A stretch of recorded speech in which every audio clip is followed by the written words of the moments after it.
O que é inteligência evolutiva? Inteligência evolutiva é uma complexa associação de vários módulos de inteligência responsável pelo nível de autodiscernimento. Ou seja, é a nossa capacidade de priorizar aquilo que é o prioritário evolutivamente falando. É a nossa capacidade de perceber quais são as nossas necessidades evolutivas e canalizar os esforços para conseguir atender essas necessidades evolutivas. Então, nesse sentido, vale a gente também se perguntar quais são os esforços, né? Quais são os indícios daquilo que eu tenho que fazer. Eu identifico quais são as minhas automimeses dispensáveis, qual que é o meu nível de lucidez quanto ao meu momento evolutivo. E aí, nesse sentido, eu também convido vocês a fazerem essa autorreflexão, porque tudo isso faz parte da nossa autopesquisa. Eu tenho comigo o seguinte, que quanto melhor for o processo de autopesquisa, melhor é o nosso processo de autossuperação. Quanto mais qualificado for as minhas questões da autopesquisa, quanto mais eu conseguir chegar próximo daquilo que é, de fato, a minha necessidade real, muito melhor, muito mais eficiente vai ser o meu processo de autossuperação. E aí, dentro desse raciocínio, eu entro, então, na questão efetiva da autopesquisa. Eu peço desculpa que os slides passaram, tá? Antecipadamente. Então, eu estou voltando para que a gente possa acompanhar dentro daquilo que está sendo falado. Ok? Só mais um momento. Então,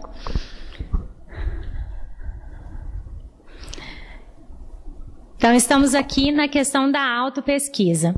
A autopesquisa é a capacidade da consciência de atuar como historiador de si mesmo. Então, como que a gente vai fazer uma autopesquisa sem olhar para dentro, sem olhar para a gente mesmo? Então, o primeiro exercício que se faz num processo de autopesquisa é um exercício de você olhar para você com o máximo de isenção, transparência e sinceridade. Essa questão do historiador é muito bacana. Por quê? Porque a gente está acostumado, principalmente até dentro dos processos de pesquisa, normalmente, a lidar como pesquisa do outro. O pesquisador não entra, não influencia, não interfere no objeto de pesquisa, né, para que não haja nenhuma alteração. E você passa a ser um agente meramente observador.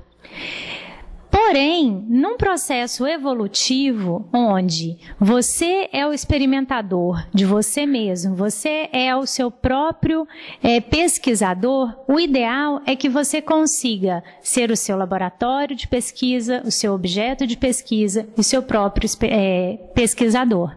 Nesse processo, é interessante as fases que a gente vai passando a sair do processo de pesquisar o outro até chegar num processo de autopesquisa efetiva. Então, é etapa, é um processo, é um passo a passo. E isso a gente conquista com o dia a dia, com o treino, efetivamente, né? Então, condição essencial nesse contexto, a autopesquisa é uma condição essencial para a extrapolação dos limites. Daqueles limites instintivos, daquilo que você faz por impulso, aquilo que você tem por condicionamento, né? Nesse sentido, é muito bacana da gente fazer autopesquisa. Por quê? O que é mais... a gente, de repente, se chega num ponto que a gente começa a ter as crises, aquelas crises existenciais, né? Quando a gente está numa crise existencial, normalmente é porque tem algo que a gente sente ou gostaria de estar fazendo e que a gente não está fazendo. Mas se a gente não está fazendo e gostaria de estar fazendo, é porque realmente a gente não sabe o motivo, o que acontece que a gente se perde nesse processo. Então, a partir do momento que você consegue voltar a fita com você mesmo, consegue se enxergar enquanto historiador de si mesmo, você começa a ver aonde estão as suas fissuras, as suas incongruências, aquelas questões que você está distante daquilo que você realmente gostaria de ser. Então, nesse momento, a autopesquisa ela é uma ferramenta essencial para que você consiga fazer a sua virada de mesa, a sua mudança de atitude. Porque se você agir dentro daquilo que você instintivamente está acostumado, a tendência é que os resultados sejam sempre os mesmos.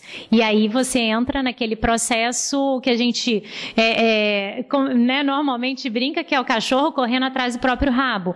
Ou seja, você entra num processo cíclico que não sai do lugar, né? Você não consegue mudar. E aí, nesse sentido, o processo da autopesquisa, ele é muito positivo. A ferramenta de autopesquisa é muito positiva. E uma outra questão com relação à autopesquisa, importante, é o registro. Né? Um registro histórico e para-histórico que permite a análise de tendências. A pessoa, quando ela está acostumada a se auto-pesquisar e principalmente acostumada a registrar as suas percepções, as suas sincronicidades, os fatos, as suas lembranças, as suas memórias, ela passa a ter um elemento muito rico para poder conseguir transformar elementos da sua memória em efetivamente um processo de autossuperação. A partir do momento que a gente registra tudo que te chama atenção, e aí, nesse sentido, vale a pena registrar mesmo tudo que te chama atenção no dia a dia, tudo que te rememora do nada, algo que você vivencia e que simplesmente, nossa, isso me fez lembrar uma frase que eu ouvia do meu avô quando eu era criança. Se isso te chamou a atenção, registra. Em algum momento, você recuperando esses registros, você pode ter elementos do quebra-cabeça que vão te trazer um norte no seu processo evolutivo.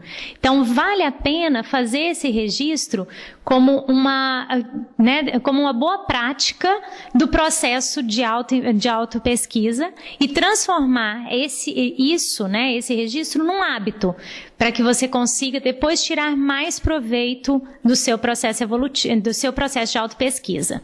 Então, nós temos aqui uma pergunta. Devo compartilhar a minha autoinvestigação com alguém em quem confio para aprimorar a minha pesquisa em prol do meu próprio desenvolvimento? Bom, em primeiro momento, o ideal é que você faça primeiro o seu registro, tá? Num segundo momento, sim, é interessante você compartilhar com pessoas com quem você confia. Por quê? Porque elas vão trazer um elemento neutro na sua pesquisa. O que é interessante nisso? É Márcia, né? Márcia, nesse sentido, vale a pena você ter sempre um elemento que não necessariamente seja a mesma pessoa. Pode deixar um pouquinho. Só um momento. Podemos? Ok. Então, Márcia, no sentido de ampliar a sua pesquisa, vale a pena você fazer essa troca, tá? Essa ampliação e esse debate com outras pessoas. Por quê? Porque essas pessoas, elas vão te trazer um retorno, elas vão te dar outras condições que você não havia pensado. Então, isso enquanto autopesquisa é muito interessante, porque às vezes a gente tem pontos cegos. O que são isso? O que são esses pontos cegos? Só um momento. Está repetindo, está nem transmitindo. Não? Caiu a internet, aqui mudou a conexão. Que bacana. Tô falando, é uma história. Você sabe aonde que parou? Na hora que você vai responder todo mundo. Você vai responder para nós. Não, mas que horas? Você não falou nada? Tá desde o início. Melhor você voltar. Pronto, começou, pode falar. Começou? Bom, nós tivemos um pequeno problema com conexão, então já estamos no ar novamente. E eu vou retornar na pergunta da Márcia de Campinas, que gostaria de saber com relação a compartilhar ou não, né, os seus processos da autopesquisa, os seus elementos de autopesquisa. Então, Márcia, eu estava falando que é altamente saudável isso. Por que que é bom você compartilhar? Num primeiro momento, assim, até voltando ao raciocínio, num primeiro momento, vale você registrar com o máximo de detalhes. Registrar com o máximo de enriquecer ao máximo com a sua memória, com aquilo que você tem enquanto elemento. Depois que você fez esse processo de registro, vale a pena você compartilhar. Por quê? Porque a outra pessoa com quem você está compartilhando, ela pode te trazer elementos que você não conseguia ver sozinha, por você mesma, que a gente chama de ponto cego, né? Aqueles elementos que todo mundo sabe, ou pelo menos boa parte das pessoas que convivem com você percebem, mas que você não consegue se perceber. Então, esse compartilhar o seu elemento de pesquisa é muito positivo, porque você amplia aquilo que você tem enquanto autopercepção. Você vai ver mais aqui à frente, ó, nos otimizadores, os heterofeedbacks. Por quê? Normalmente, se a gente tem uma tendência, a gente já tem essa tendência porque a gente não consegue ver outros elementos dentro do nosso universo, né? Então, quando a gente consegue compartilhar aquilo que é um achado seu, se você compartilha isso com uma pessoa da sua confiança, certamente você vai ter ampliação do seu ponto de vista. Eu vejo com muito bons olhos e sempre tive muito bons resultados com relação a isso. Então, continuando em termos de autopesquisa, vale a pena a gente pensar nesse sentido do registro de uma forma bem séria e lembrar que o quê? A autopesquisa, ela é uma capacidade de observação, de autoobservação. E essa autoobservação, ela vai te trazer novas conexões, novas cognições a respeito de você mesmo. Então, o processo da autopesquisa, ele é fundamental para que você consiga sair do seu patamar atual, do seu patamar evolutivo e galgar um passo à frente, né? Um degrau acima. Então é interessante esse processo de autopesquisa. A partir do momento que a gente se habitua com ele, a gente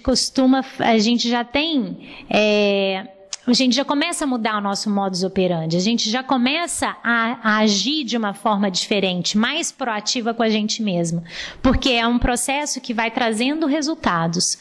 Dentro disso, eu vou apresentar para vocês uma ferramenta que me foi muito útil, né? E que a autopesquisa é o primeiro passo no processo de autoconsciencioterapia.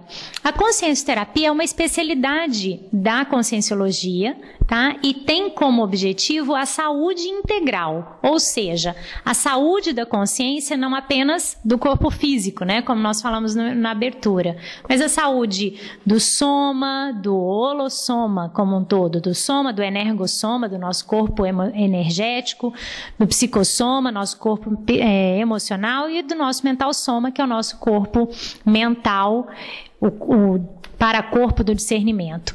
O que acontece? No processo de autoconsciencioterapia, você começa a ter um processo de autocura. Você começa a ter ferramentas e elementos para fazer o seu próprio processo de autoinvestigação, autodiagnóstico, autoenfrentamento, chegando numa autossuperação. Então, a autoconsciencioterapia, ela tem essas 4 etapas, esses 4 estágios. E a autopesquisa é esse primeiro elemento, é essa primeira etapa, que é a etapa da autoinvestigação. Nesse processo de autoinvestigação, você precisa ter ser bem despojado mesmo, no sentido de querer se enxergar, no sentido de querer realmente perceber aquilo que você pode fazer enquanto mudanças em você mesmo. Então, aqui, enquanto as etapas, no processo da autoinvestigação, mapear o seu histórico pluriexistencial. É bem interessante que nesse processo, né, de investigação, de autopesquisa, cada um pode desenvolver um método, uma forma de fazer isso que seja positiva para si mesmo, que seja eficaz para você mesma. Enquanto até multiplicando, né, o modelo que eu tenho, eu criei uma planilha no Excel, tá? Bem prática. E eu tenho setorizado vários itens, várias pastinhas. Então, eu tenho uma pastinha da linha do tempo. Tudo que eu me lembro, tudo que eu tenho enquanto memória, que me chama atenção, aquilo que eu estava falando lá no slide anterior com relação à autopesquisa, né? Tudo que eu tenho de memória e que me chama atenção, fatos marcantes da minha vida, estão ali naquela pastinha da linha do tempo. Então eu situo aquele fato na idade aproximada que eu me lembro, eu coloco alguma coisa a respeito daquela informação, de forma que eu tenho um registro ao longo do tempo da minha história. Né? É aquela história do historiador mesmo, é aquela questão do historiador de si mesmo. Então eu faço uma linha do tempo. Em outra pastinha, eu começo a colocar, eu tenho lá, pelo menos no meu modelo, né, no meu caso, eu tenho de lembranças de raciocínios meus. Então tem algumas frases marcadas que eu tinha desde criança, frases que eu ouvia da minha mãe, do meu pai, que de certa forma foram condicionadores no meu modo de ser, no meu modo de agir. Então eu tenho lá a minha pastinha dos raciocínios, né, do modo de funcionamento, do modo de pensar.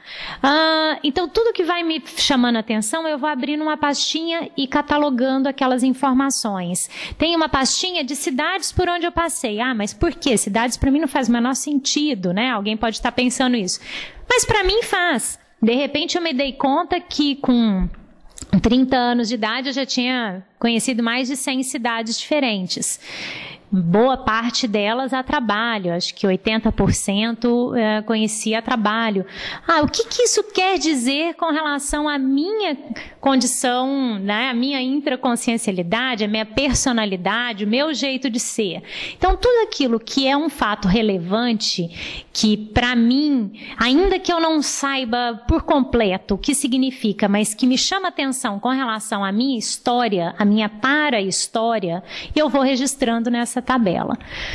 E aí, à medida com que os fatos vão acontecendo, eu recorro dessa tabela, dessas minhas anotações, para poder fazer algumas análises. Então, nesse processo de autoinvestigação, dentro de um processo autoconsciência terápico, essa minha tabela ela é muito rica enquanto informações a meu respeito.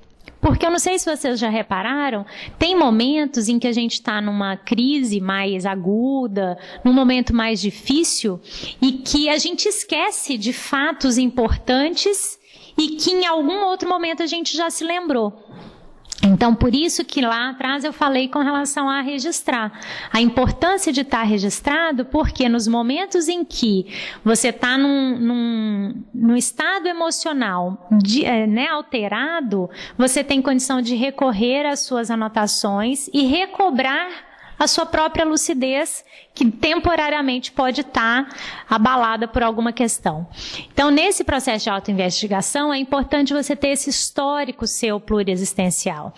É importante você perceber em qual contexto você foi criado, qual o contexto em que você vive, a sua mesologia, o meio, né? A gente cresceu ouvindo isso, o meio influencia, o meio condiciona, e realmente ele exerce uma influência muito grande, mas ele não é determinante, ele é condicionador. Então, quanto das nossas ações, das nossas condições, elas são influenciadas por aquele meio que a gente viveu. Então, nesse momento de começar um processo autoconsciência terápico, é importante você perceber dentro daquela sua questão, dentro daquela sua condição, quais são os elementos mesológicos que influenciam naquela condição. Isso começa a ser muito importante nessa percepção. Também outra questão são as questões dos valores pessoais. Quais são os seus reais valores? Nesse sentido, é interessante a gente pensar o seguinte: quando a gente é questionado, eu pelo menos, né? Quando sou questionada com relação aos valores, num primeiro momento, eu penso em uma série de coisas que nem sempre, nem todas elas são valores reais. Então, a primeira coisa, quantos dos valores que eu tenho são valores baseados no eu e quantos são valores baseados nessa mesologia que a gente falou, baseados no processo da autoaceitação do outro. Então é interessante a gente pensar e fazer essa análise fria dos meus valores, quantos deles são internos, não só quantos, né, mas quais são os meus valores reais, internos, coerentes com aquilo que eu sou, e quais são os meus valores externos, para atender uma expectativa externa, ou valores até almejados, valores que eu reconheço como bons, mas que eu ainda não os tenho de fato. Para clarear isso, vamos pensar o seguinte: um valor muito comum, né, que a gente tem assim como exemplo das pessoas falarem eu tenho a família como um valor. Mas a pessoa, ela não liga para os familiares, ela não conversa com os familiares, ela não visita os familiares, ela não tem contato com os familiares, nem intrafisicamente, né, nem fisicamente, nem pensenicamente. Porque também não adianta nada você estar em contato, né, físico e num processo de ruminação mental, de pato-pensene, ou seja, de pensenes patológicos, de pensamentos, sentimentos, energias que não colaboram, que não contribuem com aquele contexto. Então, peraí, o quanto a família ele é um valor real, o quanto é um valor almejado, ou até um valor imaginário, ou um valor externo, porque a sociedade reconhece como sendo um valor real, um valor positivo, né? Então a gente tem que começar a pensar nisso. Por quê? Normalmente, se a gente não tem essa condição muito clara entre as diferenças entre aquilo que de fato eu tenho como valor e aquilo que eu gostaria de ter, eu começo a ter aquilo que eu chamo, assim, pelo menos para mim, funciona muito das minhas crises recorrentes. Se eu começo a ter uma crise recorrente, eu vou trabalhar isso um pouco mais lá na frente, eu começo a questionar com relação aos valores. Então, só para não antecipar, me lembrem, se eu passar batido disso, eu vou chegar lá na frente. Bom, então, depois dessa checagem dos valores, também a gente precisa ver nesse processo, e principalmente no processo autoconsciência terápico, fazer um levantamento dos incômodos. Quais são os incômodos que eu tenho? Quais são as questões que me deixam desgostosas? E aí pensa, anota, registra. A percepção dos incômodos é talvez uma das principais ferramentas de mudança. Se você percebe quais são os seus incômodos, você tem condição de mudar. Se você registra esses incômodos, você tem condição de trabalhá-los. Agora, se você não valoriza os seus incômodos, a sua tendência é você criar mecanismos de tamponamento, de fuga, né? Começa a ter o incômodo, vou trocar de casa, vou trocar de carro, vou trocar de emprego, é meu vizinho, é meu pai, é meu marido. Quer dizer, você não está valorizando aquilo que está dentro de você e começa a buscar elementos externos para querer mudar aquilo que está insatisfeito dentro de você. Outra questão interessante para fazer registro nesse processo de autoinvestigação são as sincronicidades. A partir do momento que você determina define alguns pontos para a mudança, é interessante como as sincronicidades, as coincidências, elas começam a acontecer. Então você, por exemplo, aconteceu comigo, eu estava pesquisando uma questão até sobre carência, processos afetivos mal parados, questões desde a infância que eu não estava, que estavam anacrônicas, que estavam precisando de ser atualizadas. E aí, a partir do momento que eu comecei a pensar, assim, a querer investigar um pouco mais sobre isso, as pessoas começavam, sem que eu tivesse falado, né, ainda até voltando àquela questão, devo falar ou não e tudo, mas eu ainda nem tinha me falado com ninguém que eu estava mexendo nisso. Mas, de repente, uma amiga chegou e me mostrou um livro. Nossa, eu encontrei um livro sobre isso, olha que interessante. Alguém me convidou para um cinema, que a temática do filme era essa. Então, quer dizer, as questões, né, os fatos começam a acontecer. A partir do momento que você se predispõe para determinada mudança, para determinado autoconhecimento mais profundo, o meio passa a ser também um incentivador, né? Ele contribui com a sua pesquisa. E se você divulga isso, né, no sentido não de divulgar, mas se você compartilha isso com algumas pessoas mais próximas, a tendência é você enriquecer ainda mais esse processo de autoinvestigação, de autopesquisa, porque mais elementos vão chegar até as suas mãos. Então, tem uma pergunta, essa valorização de incômodos, né?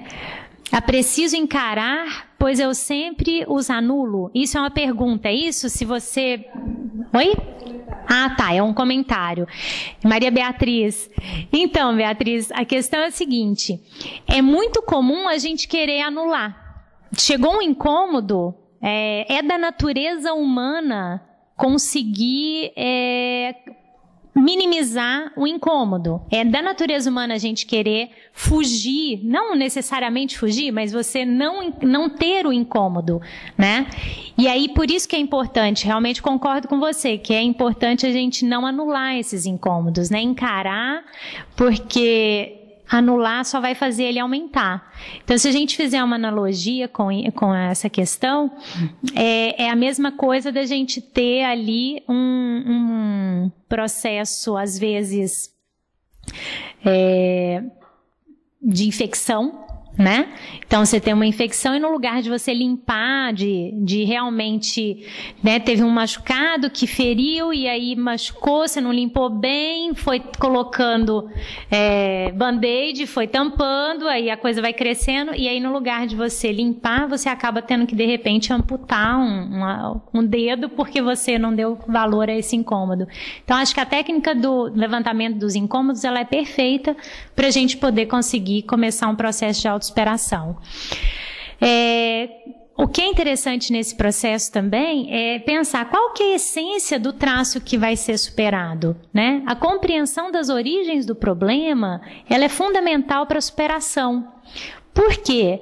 Porque se a gente compreende de onde vem, é mais fácil de eu trabalhar a causa e não necessariamente o efeito. O que eu quero dizer com isso? Vamos num exemplo tipicamente feminino, embora os homens também passem por isso, mas entre as mulheres talvez isso seja um caos mais grave. Tô gordinha, então qual que é o meu primeiro processo? Então eu vou emagrecer. O processo de emagrecimento, a dieta, ele é um processo de autossuperação. Se você emagrece, né, você vai conseguir, então, perder lá os quilinhos que estão te incomodando. Mas isso, se eu não entendo de onde vem a minha obesidade, eu posso estar apenas fazendo um processo de repressão desse sentimento, desse traço que gera a obesidade. Então, eu vou ter um resultado? Eu vou emagrecer porque eu não vou comer. Mas, de repente, eu deixo de engordar e aí eu crio um outro problema. Por quê? Porque a origem, o que me fazia engordar, não foi tratado. Foi tratado apenas o efeito, né, a consequência, que é o engordar. Então é importante a gente, por isso que eu chamo a atenção para o processo da autopesquisa dentro do contexto de autossuperação. Porque se você consegue aprofundar dentro dessa autoinvestigação, você vai conseguir elementos que vão te ajudar na superação de fato, e não apenas numa repressão ou numa mudança de hábito. Isso até faz parte do processo, e é interessante a gente ter isso enquanto informação. Às vezes faz parte, até para uma reeducação mais profunda, eu vou ter que reprimir algumas coisas por um período, porque eu preciso de limpar descondicionar daquele hábito anterior. Mas o processo de superação, ele vai além desse processo de repressão. Ele amplia e ele te traz novos elementos. Então a gente vai aprofundar um pouco mais sobre isso. Então, uma vez tendo essa autoinvestigação, a gente consegue começar a delimitar os nossos processos para autossuperação. Dentro disso, é importante a gente ter sempre duas questões na pesquisa. A parte da pesquisa corrente, que eu chamo, que é essa planilha lá do Excel, que ela está lá aberta e que a cada momento sempre tem um elemento novo, ela vai sendo alimentada e a gente vai colocando ali informações, mesmo que não seja a tônica da vez. Mesmo que não seja o elemento que eu esteja trabalhando com maior foco hoje. Mas se eu lembrei de alguma coisa, eu vou lá e registro. Mas uma vez que eu defino, por exemplo, que eu tenho um levantamento, que eu fiz aquele levantamento dos meus incômodos, e defino um traço que eu vou querer aprofundar, que eu quero mexer nele mais seriamente, é importante eu fazer, então, um recorte dentro da minha autopesquisa desse traço e delimitar e realmente diagnosticar aquele problema. Ou seja, já fiz a minha própria anamnese, já levantei os traços, já vi os sintomas, então já tenho. Então agora está na hora de eu fazer uma prescrição para mim mesmo. Então, essa etapa a gente chama de autodiagnóstico. É um momento em que você vai desdramatizar o processo, né? Então, assim, vai buscar fazer com que aquilo que tem uma carga muito forte, aquilo que mexe com você, ou emocionalmente, ou te traz uma vergonha de pensar, desdramatiza. Peraí, encara, né? Primeira coisa, encara que você tenha, não fuja, não negue. Então, esse processo do autodiagnóstico é importante para você começar a delimitar o seu problema. E uma vez identificado, fecha, não ponha mais coisas, delimita, põe um nome, diagnostique mesmo. Porque o que acontece? Se você deixa muito aberto, sempre vai ter outros elementos e você nunca vai fazer nada. Porque não, mas não é só isso, né? Uma das falas muito comuns para evitar o autodiagnóstico é a história do não é só isso. Não, mas não é só isso. Tudo bem. Se você chegou numa condição que foi até onde você conseguiu e já tem elemento suficiente para trabalhar, ainda que não seja só isso, comece a trabalhar com isso e as outras questões você vai colocando ali enquanto elementos futuros para pesquisa. Porque senão a gente fica naquela condição de paralisia por excesso de análise. Sempre, se a consciência ela é multimilenar, se a gente interage com outras dimensões, com outras consciências que não têm corpo físico, se a gente tem bioenergias, então sofre influência dos ambientes, influencia os ambientes, quer dizer, tudo isso são elementos que vão mexendo com a gente no dia a dia. Então, se você está num processo realmente interessado em autossuperar um determinado traço, um determinado comportamento, uma determinada atitude, foca nisso. Vão aparecer outros elementos? Vão, anota, mas faça com que você tenha um elemento, um ponto de partida. E o autodiagnóstico é isso. Você já se pesquisou, você já chegou em determinadas questões, já tem elemento suficiente, então fecha um diagnóstico.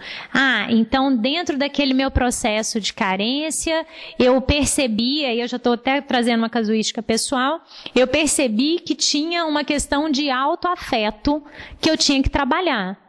Eu tinha traços que me traziam uma condição de não gostar de mim mesma ou não valorizar a mim mesma.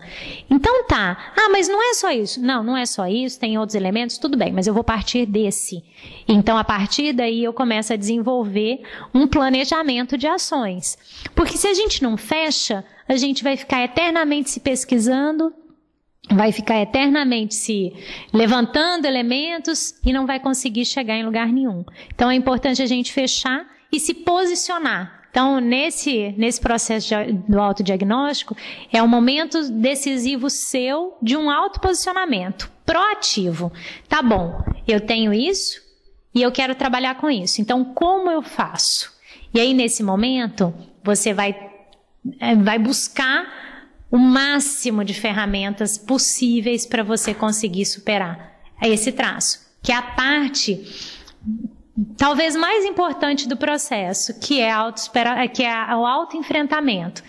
Mais importante, por quê? Porque é o momento da verdade, é o momento que você vai, de fato, colocar em prática aquilo que você se definiu enquanto remédio, né? Se a gente fizer a analogia, então, do processo médico, então você tem lá algumas questões, alguns sintomas, né? Tá com febre, tá com a garganta arranhando, então você se pesquisou, levantou seus elementos da febre, da garganta, da infecção. Então, diagnóstico, gripe. Então, quais são os medicamentos que eu vou tomar? Então, nesse processo de autoenfrentamento, é a hora que você vai colocar quais são as suas técnicas. E aí vale um desenvolvimento de técnica pessoal. O que você tem dentro de você para você fazer a superação? Porque, gente, é incrível. Não adianta a gente pensar que a gente não é capaz de fazer qualquer coisa. Se você teve capacidade de perceber determinada dificuldade, é porque você também tem elementos seus, traços seus, capazes de superar essa dificuldade. Você não acredite, né? Não aceite de você mesmo que você não dá conta, porque isso não é verdade. A questão é você conseguir identificar em você mesmo quais são os traços, quais são os seus pontos que vão te alavancar. Então, nesse processo de autoenfrentamento, primeiro, é importante a gente pensar um passo de cada vez. Às vezes a gente chega e leva um tempo até amadurecer e tudo, e aí quer tomar o mundo com os braços. A gente não tem não adianta a gente querer ter essa pressa, porque as coisas não vão acontecer só porque eu descobri que tenho, né? Eu vou precisar ter um tempo de amadurecimento com isso. E o processo do autoenfrentamento é exatamente isso. É um passo de cada vez, é um desenvolvimento de técnicas, é um planejamento, é você traçar as metas e aí experimentando. Então tá. Então, para eu trabalhar voltando no exemplo, né? Para eu trabalhar a questão do autoafeto, então eu vou começar a trabalhar nas questões que me fazem me sentir menos. Então eu tô me sentindo gorda, eu vou emagrecer. Então tá, esse é um dos autoenfrentamentos que eu vou fazer, porque eu gosto de mim. Então, eu vou trabalhar essa questão. Eu gostaria de falar um outro idioma e eu não falo, e isso me põe para baixo, me faz me sentir menos. Então, eu vou me matricular num curso de idiomas. Eu gostaria de ser mais assistencial, de conseguir ajudar mais. Então, eu vou fazer ações efetivas para conseguir isso. Então, você começa a desenvolver com você mesmo tratamentos para aquelas questões que você levantou enquanto diagnóstico pessoal, autodiagnóstico. E nesse processo, tentativas, erros e acertos. Tentativas, erros e acertos. Por quê? Vai ser na prática que você vai conseguir fazer com que aquelas técnicas que você idealizou, se elas são ou não eficazes para você. E nessa questão, nesse momento do autoenfrentamento, também é importante a gente descondicionar de raciocínios feitos. Por exemplo, quando a gente está num processo de mudança, a gente deve se questionar toda vez que você fala do tipo, eu sou reticências. Eu penso reticências. Eu faço reticências. Para. Não use essas questões fechadas. Porque se você está num momento de mudança, de repente você já não é mais aquilo que você estava acostumado a dizer que era. E aí você, então, passa pelo processo do autoenfrentamento, passa pelo processo de autodescondicionamento, essa atualização do seu ego, daquilo que você é, daquilo que você tem enquanto algo que você achava que era. E que você talvez fosse, mas que não é mais.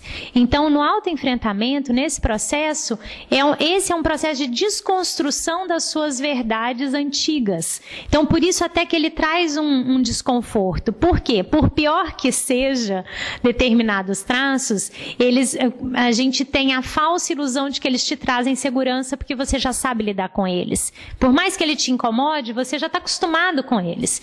Então, é preferível, né, a gente fica mais seguro. Isso é falso, isso é irreal. Então, o medo do desconhecido, às vezes, nos põe em xeque. Mas desconstruir esse conhecido é parte do processo de autossuperação. Então, nesse momento, você começa a ressignificar, na prática, aquilo que era antes uma verdade para você. Então, de repente, eu sou assim. Não, olha... Peraí, será que eu sou assim mesmo? E às vezes é interessante que eu, pelo menos, já me dei conta em determinados momentos de falar isso.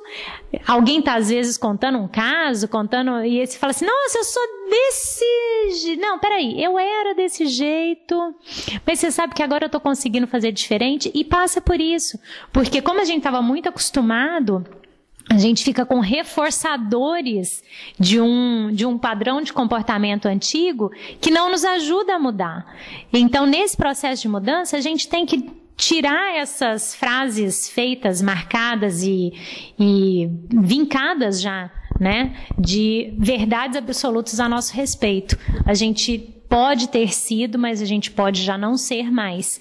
Então, esse processo de autoenfrentamento requer, inclusive, esse descondicionamento da forma como a gente aborda a gente mesmo e como a gente fala da gente mesmo. Então, isso traz uma ressignificação e a construção de neossinapses, de novos conhecimentos, de novas formas de pensar. Então, o processo de autoenfrentamento, ele é um processo de reeducação. Ele é um processo de experimentação para a gente, então, chegar na autossuperação efetiva. Então, a autossuperação efetiva, ela demonstra uma reeducação, né, consciencial, sendo que você começa a experimentar rotinas novas, hábitos novos, padrões pensênicos, né, padrões de pensamento, de sentimento, de energia novos, diferentes. E aí, nesse momento, precisa de ser coerente. É interessante a gente valorizar aquilo que a gente conquistou. Se você mudou e aquilo gera uma motivação por você ter mudado, aproveite esse gás para fazer realmente uma mudança dentro da sua estrutura. Vai ser muito comum, quando a gente consegue, né, essa mudança e tudo, vai ter muita gente que vai chegar e vai reconhecer essa mudança para melhor e falar, nossa, que bacana, você conseguiu, parabéns. Mas também vai ter gente que vai sentir saudade da companhia naqueles velhos hábitos. Então vai ter, por exemplo, alguém que possa questionar, queixar, porque você antes era de um jeito, agora você é de outro, dependendo do tipo de mudança, agora você é metida, você não isso, você não aquilo. Então, assim, você tem que analisar friamente cada uma dessas condições para você não querer retroceder em algo que você conseguiu alcançar, passar e ir em frente, né? Então, é interessante, alguém está até falando, evitar a síndrome de Gabriela, né? Isso mesmo. Então, assim, já mudou? Então, ótimo, que bom, sou diferente, vamos em frente e vamos fazer diferente, né? E às vezes essa mudança é um choque para as outras pessoas, né? Então você tem que ter essa firmeza para você conseguir manter essa mudança, né? Isso aumenta a sua autoconfiança, o que é muito legal. Então, quando você consegue superar determinados traços, quanto mais significativo, quanto mais importante for esse traço, mais autoconfiança você adquire, porque você vê que foi capaz. Então, isso é muito positivo e passa a ter, lógico, né? Mais motivação para superar novos desafios. Então, nós temos aqui uma pergunta. Mesmo depois de uma certa idade e de conscientização de hábitos, a gente ainda é capaz de mudar? Sim. Olha, essa foi bem bacana você colocar isso, porque o que acontece? Eu pelo menos fui criada e ouvindo determinadas coisas do tipo, isso não, eu já passei da fase, né? Isso não é mais para mim. Tô contando os dias. Isso não dá certo, já foi. E isso, o que acontece? Nesse momento que você toma consciência, independente da idade, independente da condição, independente do local, você é capaz de mudar. Por quê? Porque você conseguiu tomar consciência. Quanto mais crônico, mais difícil é? Concordo. Quanto mais crônico, mais difícil é. Agora eu vou te perguntar uma coisa. Se você levou 40 anos, 50 anos para identificar determinado traço, para que você vai deixar para a próxima vida? Mais quantos anos? Até chegar de novo nesse ponto. Uma coisa muito interessante, e para mim é muito sério. Infelizmente, eu vejo que é mais fácil a gente mudar quando a gente chega num limite de autointolerância tal do que não tem mais jeito, né? Então pelo menos eu percebo que acontece comigo e eu observando outras pessoas eu vejo que isso é muito repetido, que a gente muda muito mais por autonojo, por autossuportabilidade de si mesmo, do que porque viu que era importante mudar. A gente deixa para mudar normalmente quando já não dá mais. Então, se você percebeu isso no segundo tempo, nos 10 minutos da prorrogação, é preferível fazer alguma coisa nesse momento do que esperar um novo jogo. Então, por mais que seja uma mudança, às vezes pequena, vale a pena, só o seu posicionamento com relação à mudança já muda todo um contexto histórico da própria pessoa. Então vale a pena, independente da idade, independente do momento, e é possível. Só você é capaz de falar o que você consegue e o que não consegue. Se você consegue identificar, você consegue mudar. Isso é fato. Tem mais uma pergunta. Tudo bem, Willy? Com relação... desculpa, a pergunta é... Quando nossos valores morais são mais rigorosos, são muito rigorosos, como interiorizar? Verinha, fala um pouco mais, o que você considera isso? Eu queria entender um pouco mais, tá? Eu não consegui captar bem o que você quis dizer. Eu vou continuar, tá? E aí volta, por favor, e eu vou tentar entender um pouco melhor o que você quis dizer, ok? Bom, então continuando aqui, gente, se por acaso eu responder alguma coisa ou não responder alguma coisa, pergunta de novo para a gente poder voltar, tá? Então, dentro desse processo de autoconsciência terapia, eu vou até voltar, eu passei aqui a transparência, mas eu vou voltar para a gente fazer uma amarração do seguinte. para mim, assim, se a gente puder fazer uma analogia, eu gosto de analogias porque fixam, pelo menos, né, funciona como um fixador aqui de compreensão. Então, se a gente for pensar, a autoinvestigação, ela é como se fosse, a partir da autoinvestigação, você passa a ter um veículo, né? Ela é o veículo com o qual você vai caminhar. O autodiagnóstico, ele é o seu GPS. Qual que é o mapa da trilha, qual que é o caminho que você vai percorrer. Você já definiu, você já delimitou ali.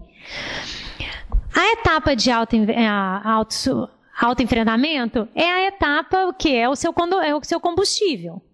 Então, você tem um carro, você tem o seu GPS e para você chegar na autossuperação, que é o seu destino, você vai precisar de um combustível. Tá?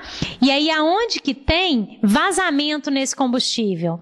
Como que você perde combustível? Quando você tem os seus autopatopensenes, ou seja, quando você começa a ter pensamentos, sentimentos e energias negativos, patológicos a respeito de você mesmo. Um exemplo, eu não vou conseguir, isso não funciona, já tentei, não vai dar certo. Isso tudo é furinho no seu tanque de combustível. E aonde que você tem um poço de combustível? No seu autoenfrentamento ali. Onde que é o poço de combustível? É sua vontade. Eu não vou conseguir. Vou sim. Isso eu já tentei, mas eu vou tentar diferente. Isso não deu certo. Não deu certo lá, mas agora pode dar certo de novo. Então, assim, fazendo essa analogia, é interessante a gente pensar, né, que quanto melhor for o seu veículo, ou seja, quanto melhor for a sua autopesquisa, mais fácil ou mais assertivo, mais eficiente será o seu processo de autossuperação, de chegar no seu objetivo. Então, vamos voltar aqui que tem uma pergunta. Como interiorizar as mudanças significativas? É isso, Vera? Bom, parece que tem mais uma pergunta anterior. Tá, eu volto na pergunta da Beatriz daqui a pouco. Então, tá ok. Vera, com relação a como mudar as questões mais significativas, né? Como interiorizar mudanças significativas. Primeira coisa, a gente precisa de ressignificar as questões. Então, mudar nunca é uma mudança única. Você acaba tendo que mudar um conjunto de coisas a seu redor. Quando você quer fazer determinadas coisas, o melhor para essa mudança é você fazer uma mudança em geral. Não só naquilo, porque aquilo faz parte de um conjunto. Então, não adianta você mudar um figurino se o cenário continua o mesmo. Então, a mudança, essa interiorização, ela passa por essa coerência no ambiente todo. Então, ressignificar a história, né? Para interiorizar uma nova forma, você vai ter que experimentar novas coisas. E esse é o processo de mudança. E quando a gente está num processo mais dolorido, mas ainda muito vivo, né, de determinados traumas, aproveita esse momento para perceber o que de fato dói, aonde que é a dor real. Porque às vezes a gente tem um deslocamento também nessas significações, tá? Avalie um pouco mais essa questão, assim, de onde que de fato dói, para você também não se apegar em dores que estão deslocadas. Às vezes a gente se acostuma até com o que é ruim. Então, assim, é muito importante a gente não se permitir valorizar demais o processo da dor, tá? Vê se é por aí, se não for, a gente pode continuar um pouco mais. Com relação a outra questão.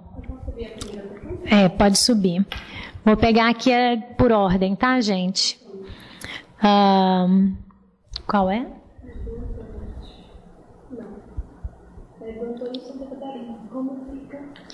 Como fica o autoassédio com relação à questão financeira? Então, Antônio, em que sentido? Veja bem, a questão financeira, ela é também um processo de reeducação, né? E aí, assim, Tem desde questões práticas, né, do tipo, não dá para ultrapassar o que entra, né, a conta ela é simples, ela é matemática, então o que entra tem que ser igual ou maior do que o que sai, e nesse sentido, o autoassédio ele é interessante de se avaliar, porque quanto daquilo que a gente, né, realmente precisa, ou quanto a gente é influenciado, considerando em termos multidimensionais, o quanto quem gasta o seu dinheiro é só você, né? O quanto a gente às vezes sofre influência, e básico assim, um exemplo claríssimo é você ir para o shopping, que às vezes você não precisa de nada, mas sai com uma coisa imperdível que chega em casa e você nunca mais vai usar. Então, assim, isso é bobagem que você se deixou permitir. E autoassédio, nessa questão financeira, a gente teria que delimitar melhor, mas assim, vai desde do seu autoassédio, no sentido de achar que não é capaz de ter algo a mais, ou de ganhar mais, até de posturas religiosas. Então, assim, o autoassédio, ele funciona nesse sentido, de você avaliar qual é a influência, o que você se deixa, o que você se permite em função de não se bancar frente à reciclagem, tá? Com relação a Maria Beatriz, mas as conscientizações dos fatos fizeram sua história até hoje desse jeito. Sua vida é isso. Tudo que você não gosta, podemos desistir e recomeçar? Veja bem, recomeçar não significa ter desistido antes. Se você tem um histórico, esse histórico ele pode ser neutro, não só ruim, nem só bom. Você pode encarar esse histórico como fatos e tirar o peso de que tudo isso foi ruim. Nada é tudo, entende? Nada foi só ruim, nada foi só bom. Sempre você tem algo que você possa fazer a balança, contrabalançar, fazer o contraponto. E aí, o recomeçar não significa desistir antes. Recomeçar significa, a partir desse saldo, quais são as minhas melhores tendências? Quais são as minhas melhores perspectivas? Quais são as melhores ações? E não precisa necessariamente desistir, porque você já tem um histórico, você já tem um cenário. A questão é puxar o saldo e ver o que se faz daí em diante. Né? Abrir mão não significa desistir. Mudar não significa desistir. Então a gente tem que pensar assim, como é um recomeço sem abandonar tudo? Porque no processo de autossuperação ela não pronto, isso não me serve mais, até porque o processo ele é contínuo, né? Um dos grandes desafios da autossuperação é a permanência, é a manutenção.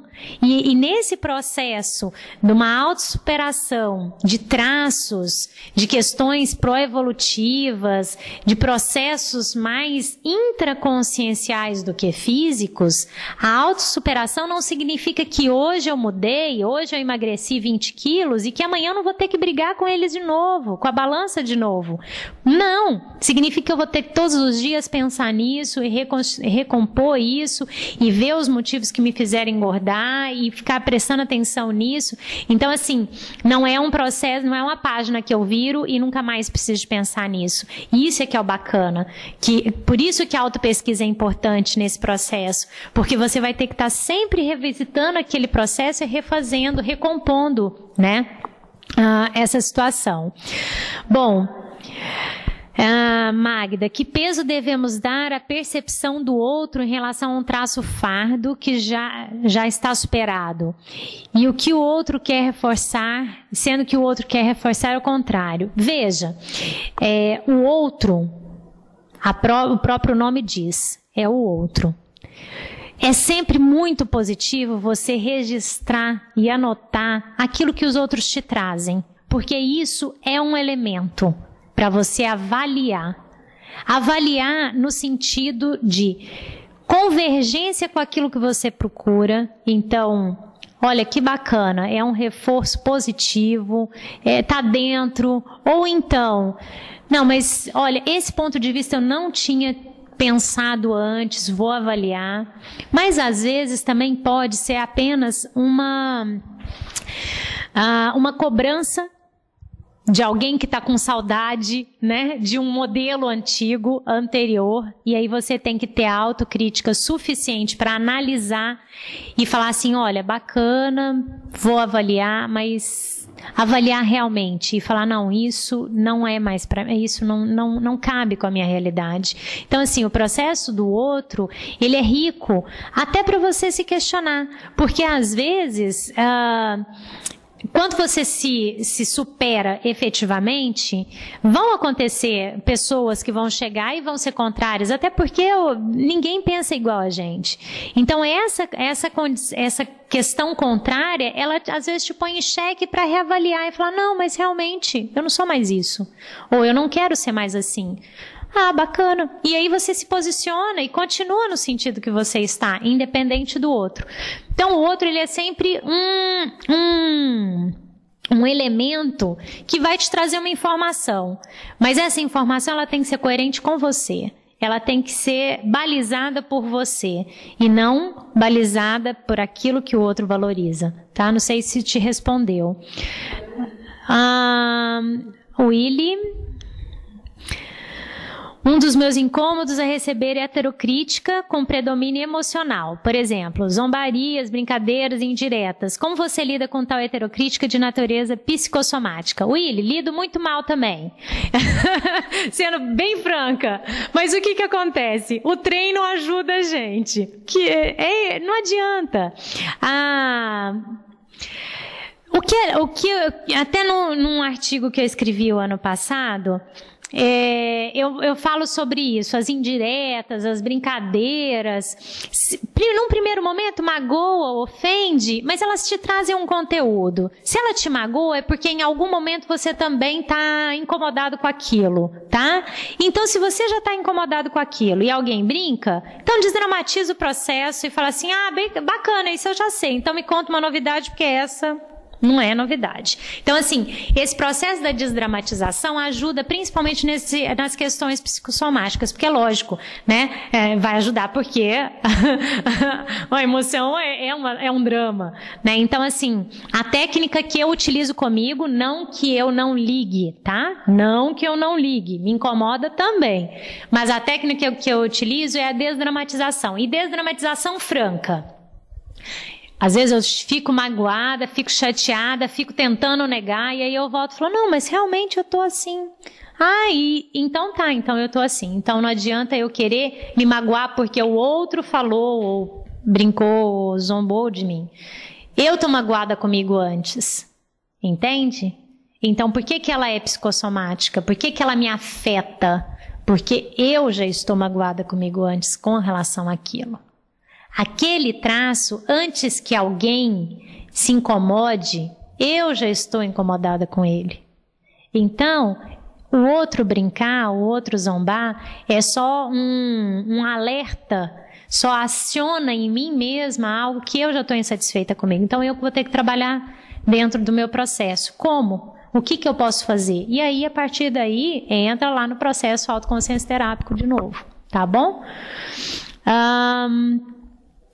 A possibilidade de fazer uma partição, fazer subdivisão de problemas para ajudar na compreensão do problema ou solução. Perfeito. Isso é uma das técnicas que eu pelo menos utilizo e que até foi uma das coisas que eu tentei explicar ali na hora que eu falo do autodiagnóstico. O problema é enorme, não é só isso. Não é só isso, mas o pedaço que eu consigo trabalhar agora é esse. Então vamos trabalhar com esse pedaço. E gente, é isso, porque o todo, ele é feito de partes. E se eu quiser abordar um problema no todo, as chances de eu não conseguir são muito grandes, porque o todo é muito grande. Então, se eu consigo mexer uma fatia, e essa fatia me traz automotivação, me traz autoconfiança para mexer na fatia do lado, que ótimo. Então, assim, uma coisa que eu tenho procurado fazer dentro do meu processo de amadurecimento, tá? É fazer isso, é pegar o pedaço que eu dou conta, ainda que eu enxergue lá para frente. Uma das vivências que mais me marcou em termos da minha autoconsciência quanto à minha imaturidade foi um fato desse. Uma vez eu estava num laboratório, isso tem de 5 para 6 anos, eu estava num laboratório de autopesquisa na ARAC, e eu entrei assim, com tudo no laboratório, e, olha, tô aqui, né, comigo mesma, eu pensando comigo, evocando amparadores, e olha, eu tô aqui comigo mesma para ver o que eu tenho que mudar. Não importa se eu dou conta de mexer ou não, mas eu só quero saber. Gente, passado um tempo, eu vi o tamanho da imaturidade, que eu falei, não adianta. Se eu não consigo lidar, porque aí, lógico, né, teve um evento nesse mesmo laboratório que, assim, me lembraram de uma coisa, eu lembrei de um fato e aquilo me desconcertou, eu tentei mentalmente resolver o problema. 6 meses depois do laboratório eu me dei conta de que eu estava fugindo daquele problema, sendo que era um laboratório que eu entrei para descobrir tudo que eu tinha de problema. Ou seja, não adianta a gente querer ultrapassar os limites, entre aspas, daquilo que é a nossa compreensão. Então pega a sua compreensão e particiona, ótimo, divide, ótimo, e fala, bom, eu sei que tem tudo isso, mas nesse momento é mais inteligente eu fazer esse pedaço, e sem autocorrupção, né? Sem autoenganação, sem automentira, faz o pedaço que realmente é pertinente e segue em frente. Um passo pequeno que se dá na direção certa da superação nos traz apoio de todos os lados, é incrível, a gente se cuida para não dramatizar e volta a estaca zero. A gente tem que se cuidar, a gente tem que se cuidar para não dramatizar e voltar a estaca zero. É verdade. A gente precisa de estar o tempo todo prestando atenção nisso para a gente continuar em frente. Agora, olha só, esse processo da desdramatização é um processo continuado, tá? E é bacana porque quando a gente se dá conta de como o mecanismo funciona com a gente, ainda que a posteriori, tá? Hoje aconteceu e aí dramatizei, não sei o quê. No outro dia, ou pelo menos é muito mais rápido, você vê que aquilo era um efeito dramatizado, e aí você volta, recobra a lucidez e age daí em diante. O mais importante é não pôr tudo a perder. É saber que um dia pode estar mais difícil, mas isso não significa que você não fez nada, tá? Porque quando a gente entra nesse processo de que não fez nada, aí realmente você põe muita coisa a perder. Então, o processo da autossuperação, ele não é estanque, ele é continuado. Então, ainda que você eventualmente tenha tido uma queda, né, não manteve aquilo todos os dias, no outro dia você é capaz de voltar, porque você já passou por aquilo. Então a sua capacidade de recomeçar é mais rápida. Sua retomada é mais rápida, né? Sim, se o meu artigo sobre o assunto está disponível no site do CAEC, na revista Consciência, nos anais do primeiro Congresso Internacional de Autopesquisologia, tá? Então, no final dessa apresentação, vocês têm lá sites com conteúdos correlacionados, e tem o site da revista Consciência. Então, é a revista que foi publicada em novembro do ano passado. O nome do artigo é Autossuperação do deslumbramento, uma experiência pessoal. Nesse artigo eu publico algumas técnicas que eu utilizei para a autossuperação do deslumbramento. E são técnicas, algumas delas, principalmente a técnica da desdramatização e a técnica da qualificação das intenções, são técnicas que eu utilizo no meu processo de autossuperação continuado. Então são técnicas que eu utilizo em outras vertentes, né? Vou até continuando aqui na palestra, eu coloco alguns processos de autossuperação pelos quais eu passei, algumas casuísticas pessoais, e essas técnicas, elas estão presentes em boa parte dessa casuística, tá? Então, até comentando sobre elas, né, eu destaco 4 casuísticas, 4 processos de autossuperação importantes na minha vida, que foi com relação à autossuperação da autodesorganização, né? Então, assim, eu consegui mexer muito no meu processo de autoorganização, e dentro desse processo de autopesquisa, é interessante, né? Às vezes até estranho, mas a base da patologia, da bagunça, ela estava numa forma de demonstração de rebeldia. E aí, só para vocês entenderem um pouco mais, depois quem quiser, tem um blog também que eu escrevo sobre autossuperação, que eu falo sobre esse processo da autossuperação da autodesorganização, né? Eu sempre gostei de casa arrumada, de coisas bonitas, mas eu era super desorganizada. E aí eu ficava, né, a hora que a gente entra num processo de autopesquisa, mas espera aí, se eu gosto de um lugar arrumado, de um ambiente bonito, de uma casa aconchegante, por que eu mantenho essa casa bagunçada? E aí, voltando à fita e fazendo todo o meu processo autoconsciência terápico, eu percebi que, como eu sempre tive em volta de pessoas muito organizadas e controladoras, era uma forma de me agredir, porque eu também não gostava, mas de agredir as pessoas que estavam à minha volta. Era uma forma de expressar uma rebeldia contida, porque, por outro lado, dentro dos meus traços intraconscienciais, eu tenho a questão da boa moça, né? Então, assim, tem vários outros elementos, mas então, assim, a base da minha desorganização, ela estava calcada numa rebeldia contida. Então, descobrir isso foi importante no meu processo de autossuperação, porque aí eu consegui desconstruir, ressignificar e realmente mudar o meu processo de organização. Outra autossuperação que foi bem significativa para mim foi a questão do cigarro. Fui fumante por 9 anos e parei de fumar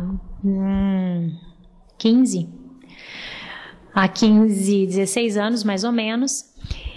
E a base do processo do cigarro era uma autodestruição, né? Então era um processo que eu tinha reforços mesológicos, que na minha família, meu pai, minha mãe fumava, vários parentes, amigos mais próximos fumavam. Mas o que é interessante é que nesse processo do cigarro não era só a mesologia. Eu também tenho memória muito forte de outras vidas com relação ao processo do cigarro, e aí esse processo do cigarro estava ligado à boemia, né? Então, assim, ele tinha todo um contexto que não era só o processo efetivamente do vício, mas também da autodestruição, da autodesistência. Então, assim, ele tinha um outro contexto amarrado lá atrás. Então, assim, descobrir, desmontar isso ajuda, embora naquele momento o processo tenha sido muito mais, no caso do cigarro, muito mais da repressão do que necessariamente da autoconscientização com relação à origem dos problemas. Mas era também um processo de autodestruição. Uma dúvida. Qual o endereço da revista online? A revista online tem na última transparência dessa apresentação, tá? outra pergunta, poderia explicar melhor a relação entre deslumbramento e autoaceitação? Bom, isso pode ser uma outra entrevista, uma outra palestra.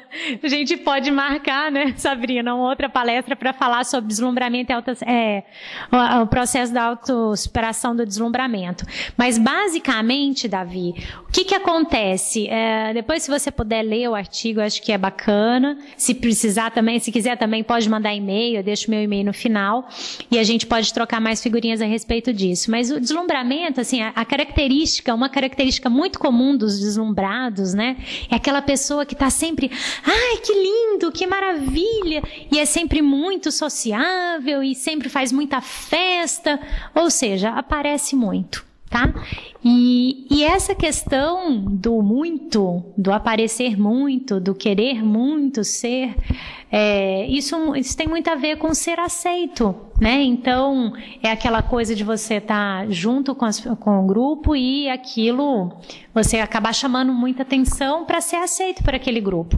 Mas no artigo tem bem clara essa questão, tá? E eu vou deixar meu e-mail ao final, que se você quiser, pode mandar perguntas e a gente pode trocar mais figurinhas a esse respeito.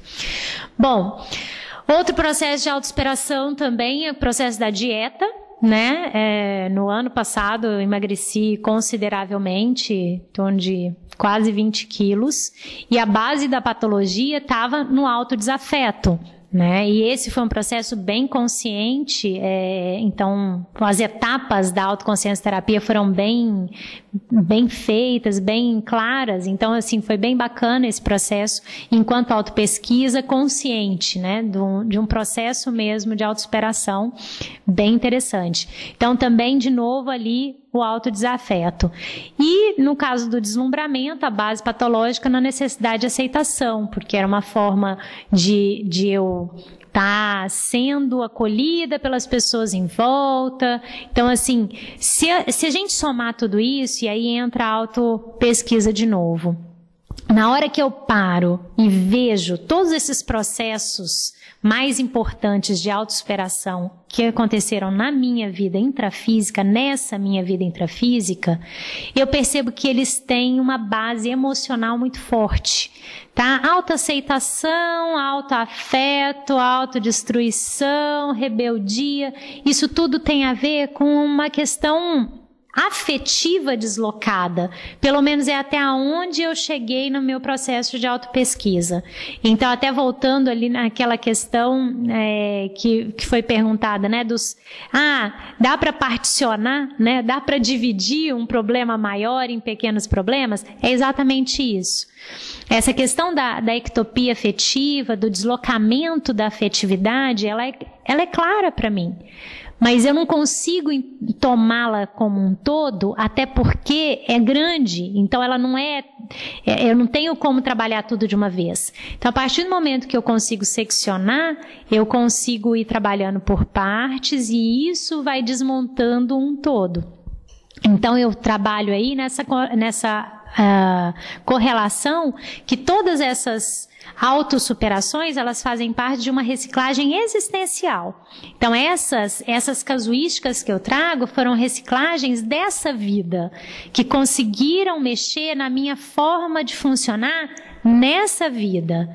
E que, a partir do momento que isso ganha um corpo maior e que eu consiga, de fato, começar a desmontar os processos da ectopia afetiva, eu passo, então, a ter uma reciclagem intraconsciencial. Ou seja, uma reciclagem que não é só dessa minha existência, que não é só desse meu momento evolutivo, mas eu começo a vincar na minha intraconsciencialidade, na minha holomemória, ou seja, na minha memória magna de todas as vidas, um processo de mudança efetiva. Então, eu já começo a renascer, a ressomar de uma forma diferente. Então, a partir do momento, né, qual que é o meu desafio evolutivo nesse momento, enquanto processo autoconsciência terápico? promover essa reciclagem intraconsciencial a partir da autossuperação da ectopia afetiva. Então, assim, é muito interessante nesse sentido da gente aprofundar na nossa autopesquisa. Perceber que a gente é capaz de descobrir mais a nosso respeito. Perceber que a gente tem um histórico anterior que nos levou até aqui. E esse até aqui, o mais importante a gente lembrar que é o melhor que a gente tem. Hoje, a gente é a nossa melhor versão. Por mais que a gente esteja insatisfeito com determinadas coisas. Mas é a soma de tudo que a gente já viveu. Então, é inteligente, né? E a inteligência evolutiva é isso, pegar esse melhor e transformar em elemento daquilo que a gente quer mudar e daquilo que a gente quer melhorar ainda mais. Então aí, caiu? Já. Falta 1 minuto. Bom, então, voltando, né? Eu estava falando que a inteligência evolutiva é exatamente pegar esse saldo daquilo que a gente é hoje, que é a nossa melhor versão, né? É pensar quais são os traços mais impulsionadores, mais positivos, melhores que a gente tem, porque esses traços vão fazer com que a gente consiga superar aqueles traços que nos incomodam, aqueles traços que não são tão pró-evolutivos assim. E que é possível, é capaz. Então, no último slide aí vocês têm alguns links, né? E são bem poucos, na verdade, mas assim, que mostram principalmente os conteúdos que eu coloco aqui na palestra, né? Tem alguns filmes também, eu pus aí só 3, mas são alguns filmes que realmente eu considero bem interessante no sentido da autossuperação e que eles mostram bem essa questão da superação calçada num princípio maior de vida, naquilo que faz sentido, porque para você se autossuperar, aquilo realmente tem que fazer sentido, né, para você enquanto pessoa.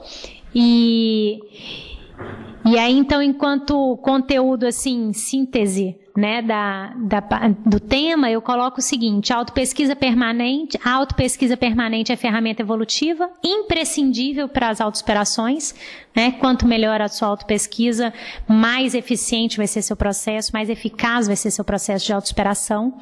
A autossuperação é um processo contínuo que requer dedicação e autoafeto. Você precisa estar com esse acolhimento mesmo, seu com você mesmo, para conseguir mudar, para conseguir melhorar. O exemplarismo é elemento tarístico, ou seja, esclarece, tares, tarefa do esclarecimento. Então, o exemplarismo é um elemento tarístico que fala por si só, é impacto-terapia silenciosa. Então, contra fatos não há argumento, nada mais assistencial do que o seu processo de autossuperação. E a cada nova superação, um novo ciclo recomeça, ok? Autoafeto é gostar de você mesmo. É ter carinho por aquilo que você é. É ter afetividade efetiva por aquilo que você é. Certo? Então, gente, eu quero agradecer a todos pela presença, pelas perguntas. Vocês têm aí um dos links, é o autossuperação.com.br. Esse é um blog que é meu, então tem ali onde também fazer contatos, caso alguém queira fazer alguma pergunta adicional. E eu quero convidá-los para a próxima semana, a web conference. Todos os sábados, né, vocês têm aí a oportunidade de participar de uma web conference pela Apex. Então, o próximo sábado, dia 16/4, às 15h30, vocês têm uma nova web conference. E todos os eventos da Apex, os